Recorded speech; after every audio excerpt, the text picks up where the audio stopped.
Hello and welcome to my channel, Bow and Arrow Tarot. Today we're going to get right into the weekly reading for the sign of Taurus. This is going to be for January 12th to the 18th. And let's get right into it. For those of you who want to get a private reading, or if you just want to get a tarot answers, which is a 10-minute recorded response to a question, those are turned around the same day. You can go ahead and follow the links that were at the top of your screen. But for right now, my lovely Taurus, let's get right into your reading for this week. We're going to pull out 3 romance angel messages along with 3 animal spirits for you. And then we'll go ahead and get right into your spread. All right, Taurus, we have You Deserve Love. Card that really has been coming out a lot for you in general. New love.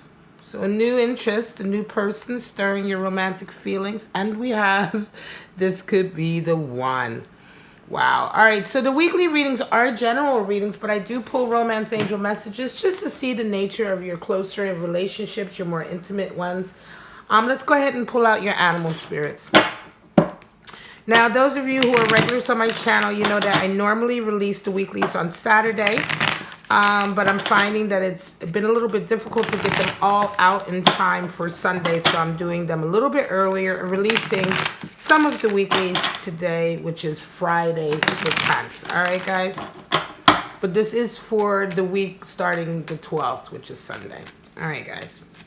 Let's get your animal spirits out, which can be energies that are becoming available to you, energies you may be seeing in others, characteristics, personality types, or stages in your life you're about to enter into also, Taurus. So you had a blazing 2020 Outlook reading, which is linked in the description. Go ahead and check that out. Definitely a good outlook for those of you who are sort of running your own business, stepping up in your own career, etc. So there's also the 2020 Love Outlook, and the January Love reading is up for you also. All 3 of those videos are linked. So let's get right into it.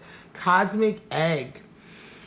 Associated with the 7th chakra, the crown chakra. Associated also with alchemical symbol for ether. We have the dragonfly, air energy, lord of light, master of the mind. And we have the panther, fire energy, associated with chaos and the annihilation of the old. All right, so Cosmic Egg is associated, as I said, with the 7th chakra, the crown chakra. It is the final card in the Wild Unknown Spirit Animal deck.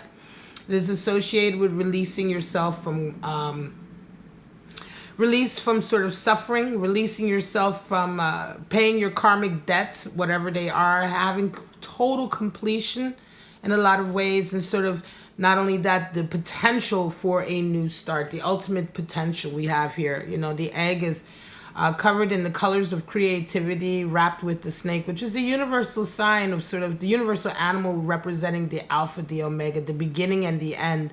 Oftentimes we see the snake eating its own tail, which talks about the recycling of life, the renewal of life.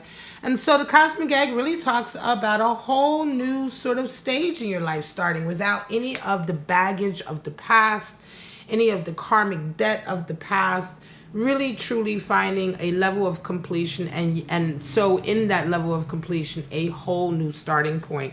Now the dragonfly is air energy, associated with the Lord of Light and Illusion, also the Master of the Mind. Just as the dragonfly is very elusive in a lot of ways, it's very shimmery when you look at it. When the light shines on their wings, it's very difficult to sort of see them for what they are because of their iridescence, right? This is the same way with the mind. The mind is so fluid, it is so quick. And this is why we associate the mind with air energy. Just as the air can whip around, 1 minute it's blowing, 1 minute it's soft, 1 minute it goes in all kinds of directions, so does our minds, right? Our thoughts, our ideas. And so with the dragonfly, we talk about really paying attention to grounding, right? Because not everything that we perceive is exactly the way we perceive it. It is only the way we are perceiving it. It really doesn't have any bearing on reality as such, you know. I mean, what reality is the truth? Is it your reality? Is it my reality? Is it her reality or his reality? You know, everybody has their own reality. Everybody's experiencing life and perceiving and their perceptions are absolutely unique and different from everyone else. And so in a lot of times when we are sort of placing too much faith on our perceptions being sort of the one and all truth, right? We find ourselves really sort of in a world of illusion. And so there's time, it's time now to ground yourself. Panther energy talks about fire, right? Associated with fire, but this is the energy for chaos. This is when chaos comes into your life, shakes up your life. And really, it's through no sort of fault of your own or through no sort of decision of your own. It does really seem to descend on you out of nowhere. But the one thing that the Panther is very good at is clearing out the old. It's all about annihilation of things that no longer suit you, pertain to you, help your progress, etc., right? And so Panther energy oftentimes will come in, create this chaos, and then when the dust settles, it's almost as if, you know, there's a whole brand new start, a whole new look at life. New doors are opening, new options are opening, all because of the effects that this chaotic event has had in your life. All right, guys, let's get right into it, Taurus. We're going to pull out 4 3-card spreads for you to see what your week may or may not be like. Now, these spreads are intended to be separate sort of experiences from each other. So these are 4 separate outlooks on what your week may be like. So you may only resonate with one of them or a portion of one, and that's fine. If you don't resonate with any of it, that's fine too. You know that this reading can't be for all Taurus out there. All right, guys, let's get your first spread out. All right, we have the Knight of Swords. We have the 7 of Swords. Second time this came out in that position, and Lovers. This came out for Aries in the same position. Knight of Swords is air energy of air. Knights are always associated with air. And so we have here someone who's extremely logical, quick thinking, very much like the dragonfly, just very fast, honest, right? You know, committed to, you know, his ideology, right? And one thing that the Knight of Swords does is he comes in, he just rides in to sort of get rid of any obstacles in the way, right? Any obstacles in the way of achieving or realizing his goals, right? And so you're coming into this week very much with this energy of sort of clearing out anything that is standing in your way to achieve what you're trying to achieve. And yet you're met with a 7 of Swords energy. And just as I said in the Aries reading, 7 of Swords is the card for futility and also treachery. Oftentimes, 7 of Swords is someone who may be working behind the scenes to sort of derail you. It's oftentimes someone very, very close to you. Someone who, it's almost a sycophantish sort of desire that they have. They want you, they love you in their own sort of really kind of twisted way, but they want what you have. They're envious and they desire to have it. They desire to have your dreams. They desire to have your ambitions, your goals. They desire to have all of that, but they do not desire to work for it. And so oftentimes their attempts are very futile, but that doesn't change the fact that they can absolutely fuck up your life. You know, this is someone who will stab you in the back, someone who can be very, very close to you. And oftentimes when you find out who this is, there's really a pain there to your heart, because you realize that, you know, one of your trusted friends or a family member or someone you thought could never do this to you is usually the culprit, as it were, right? And so you realize this, you're coming up against this energy this week, and you round off the energy this week with the Lovers card. And so I'm wondering if this isn't someone who perhaps came in and maybe was trying to upset a particular love connection that you're involved in, Taurus. Somehow their actions have really thrown, you know, obstacles in your way to realizing this connection. And so because you come into this week with this energy of getting rid of the obstacles, you kind of root out who this person is or what this event or I want to say this cause, right, of this treachery is. And it brings you right back to your lover. It's almost a case of Panther energy coming in the sense that chaos comes in to clear out all the nonsense, all the rubbish, and all of the old, to sort of clear out whatever has been toxic and allows you to get back to your love connection. We have a Page of Pentacles, 4 of Swords, and the Universe. or aka the World card. Page of Pentacles is associated with being extremely practical. Pages are always Earth, and so here we have Earth of Earth, and this is someone who is really sort of, I want to say, hardworking. They're a real go-getter. They have an ideology of sort of understanding that, you know, everything takes time. You have to do things step by step. Sometimes you have to get into the dirt to clear out, you know, the old. Sometimes solutions to a problem require just strength and fortitude, right? And just getting on with it, right? Getting on with the day-to-day activities of achieving your goal. And so this week, this is how you're coming in. You're coming in very, very practical. You're coming in like really ready to do the work, right? However, you're met with a Four of Swords, and Four of Swords really talks about being, having come out of a situation that perhaps may have been very difficult, but you were grateful, right, to get out of that situation. And so now you're being much more thoughtful. You're being much more careful about the conversations you're having or the communications you're having. You're being very strategic. 4 is the number for stability. This has nothing to do with being dead. You know, I did a reading for somebody and they thought this meant you were dead. It means that you are actually sort of strategizing your next step. You're waiting, patient, and not even waiting, but you're patiently sort of reviewing all your options, thinking out logically what your next mode of behavior is going to be, or what your next step is going to be, what your strategy is going to be. And you round the week off with the World, which is an energy of really understanding that everything sort of happens for a reason. It's when the World card comes into our lives that reminds us that if you're happy where you are now in your life, if there's nothing in the world that you would trade for being where you are right now in your life, then you also have to accept everything that led up to it. And it's a real acceptance in a sense of understanding that whatever bad we had to go through, or whatever difficulties we may have faced, they all served a purpose. And the purpose really all added up to being where you are right now. And because you would never trade that in, there's a certain level of acceptance for some of the things that we've gone through. It can also be a feeling of fate having her eye on you and things really beginning to work for you in a way that they haven't before. Really feeling like this is right. You know, what you're doing is right. The path you're taking is right. And the world really is your oyster.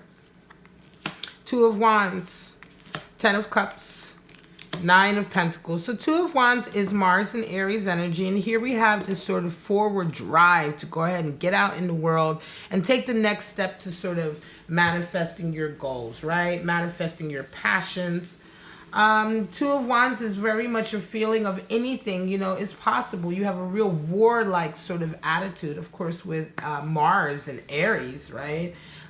So two symbols of war in a lot of ways, you know, coming together. And so here you really won't be stopped. You won't be slowed down. And this is all to sort of achieve your sort of goal, right? So you're coming into the week with this energy. Met with a 10 of Cups, and that's a real feeling of sort of having sort of solidified a union, right? A union has come to completion, and the kind of completion in the sense that, okay, you guys have done everything you needed to do to sort of unite, stabilize the union, and now you're together and you're ready to start. Because completion is always, within all completions, within all tens, we also have a 1, the step, you know, the step for the next stage. And so you have to complete one thing to get to the next stage. And 10 of Cups talks about that completion of having found the mate that you will be committed to, having found the person or the union or the family connection that you know now you will never sort of leave, right? It's going to be your connection going forward, and you're ready to start your new life together, as it were. It's a real feeling of happiness and blessings. And you do round your week off with a 9 of Pentacles, so that's quite interesting. It could very well be that this week, you know, you have a passion or a goal that you're following, and it very much, to me, seems that this passion is to do with your career or your business or whatever it is that you do for a living that you sort of align yourself with. And although you have this completion coming in this week with love, it could be that some of you are getting married with this 10 of Cups, or you're getting engaged, right? Or you sort of made that commitment, that really strong, long-lasting commitment.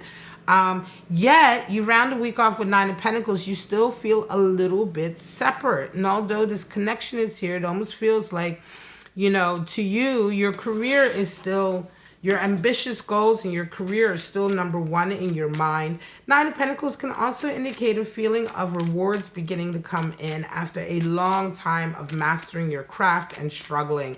Still, it sets you in a sort of category of your own, right? The Nine of Pentacles is very much a person who is in their own category because of their mastery of a particular talent, or because of the amount of abundance that they've accumulated, right? They have a lot of wealth coming in, a lot of rewards coming in, and that naturally can alienate you.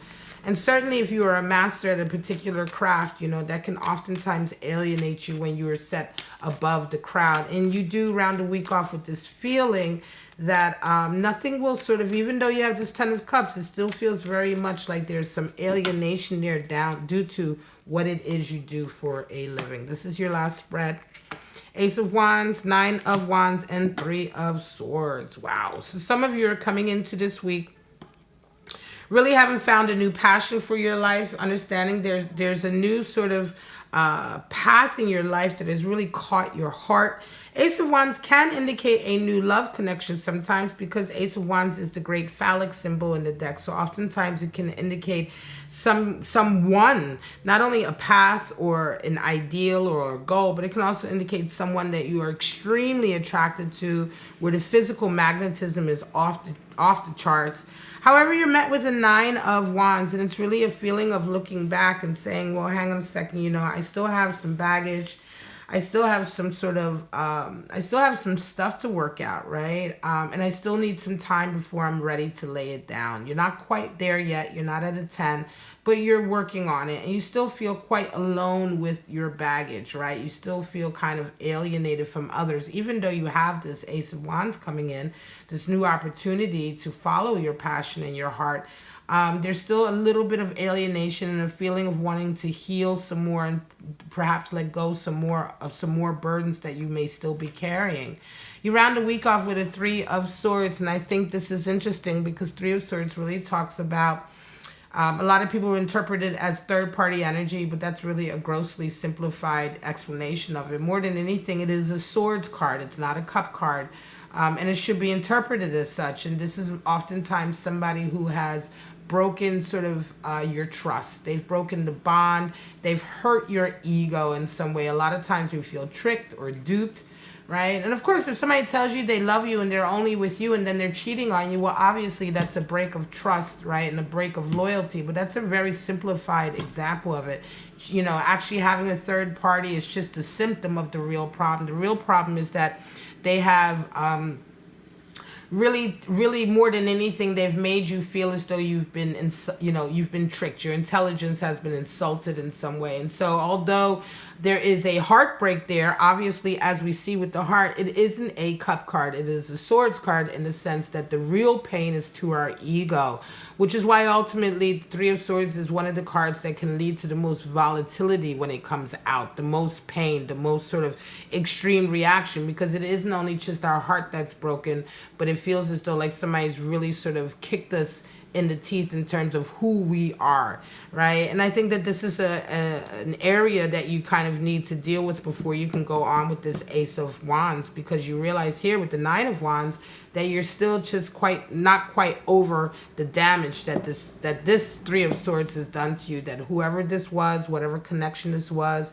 or event, right, that this was, there's still a pain there, and you're still kind of working through all of that, right? And I think that the fact that someone new perhaps has come into your life this week, or a new option has come into your life, has really highlighted for some of you, Taurus, that there still is some work to do here. All right, guys, this is your reading, January 12th to the 18th. I hope you enjoyed it. If you want to go ahead and get a private reading, follow the link at the top of your screen, or if you want to get a tarot answers, which is a really good service, a 10-minute recorded answer to one of your questions, is really, really good to sort of figure out if you want to go ahead for a full reading. And the tarot answers are good also because they're turned around the same day. So you can request an answer to a question, and then usually I respond within the next sort of 4 to 6 hours with your video. But for right now, go ahead and check out your other links in the description. All of your readings are up. January Love, 2020 Love Outlook, 2020 General Outlook. Go ahead and like and subscribe. Give me a comment if you can. All of that really helps me to continue to grow my channel, to continue to give you these videos. And for right now, Taurus, have a wonderful week, and I shall see you next week. Bye-bye.